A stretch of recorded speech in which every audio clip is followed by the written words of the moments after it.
So I really do want to let you go, but can I ask you Sure. maybe to make this a last question? Just Yeah. I'm interested to know that once you moved into upper management, Uh-huh. you start to get into the crossfire of like things that are good for the newsroom aren't necessarily good for the boardroom, and Yep. did you those pressures?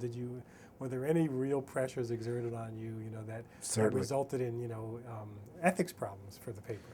Yeah, there were, and I'm not going to go into the specific ones, but I think the role of the editor over the last, you know, 10 years has changed.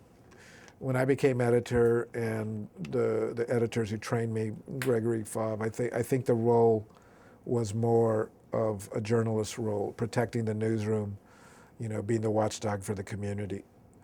As finances got worse in our industry, and the models start changing, I think the role of the editor became more, instead of being working with the publisher, but also, the old editor would butt up against the publisher. You would challenge the publisher and say, no, we can't do that.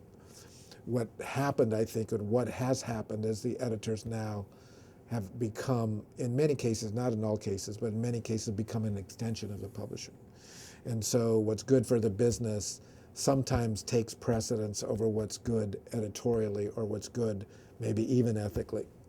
And I think that that's a challenge, when you're looking for a new model, and you're looking to finance, and you're maybe even on the verge of, how do I survive this period? Survival, when you're pushed to survive, it changes things. And I think it's changed the role of the editor. I think the editor's become more of a marketer. I mean, it's become more of a cheerleader instead of a guardian, and the guardian of. See, I saw my role really as being the guardian of the soul of newspapers. I mean, I actually did that was what I called a part of my speech, and I did for ASNE. I think, we were the protectors of the soul, the principles, the ethics, the community, what the community needed to do, and that we were supposed to push up against what, the business side wanted to do, and challenge them and have those discussions. Now I think, because of the pressures people are under, editors are more expected to acquiesce automatically, instead of raising questions. And I think that over the long term will erode credibility, the credibility and the trust. Um, Hopefully we'll get that we'll return to that we'll be able to do that when the financing and the economy stabilizes and people get back on the road. But I think we've gone down a different road. We've gone down a different path.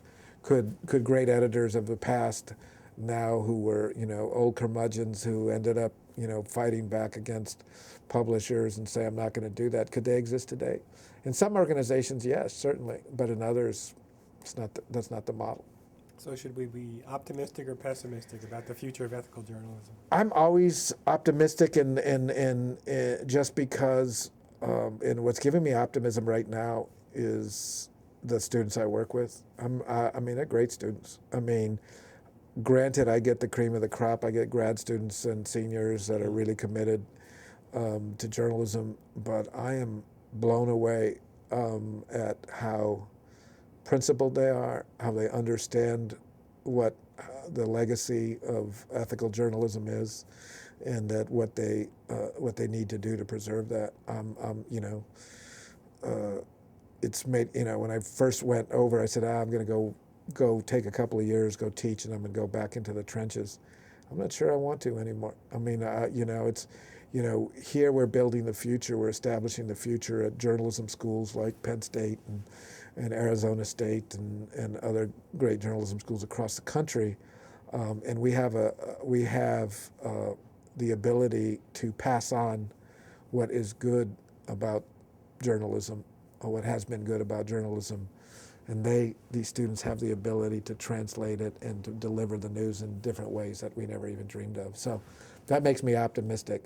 Do I think there are challenges? Yeah, I worry a lot. I worry about, standards slipping. I worry about the paywall between editorial and the business side slipping and crumbling and ultimately eroding. But the people, which is journalism really about people. You ask people to do extraordinary things and to write about people. And the people that I've worked with are giving me hope for the future. Great.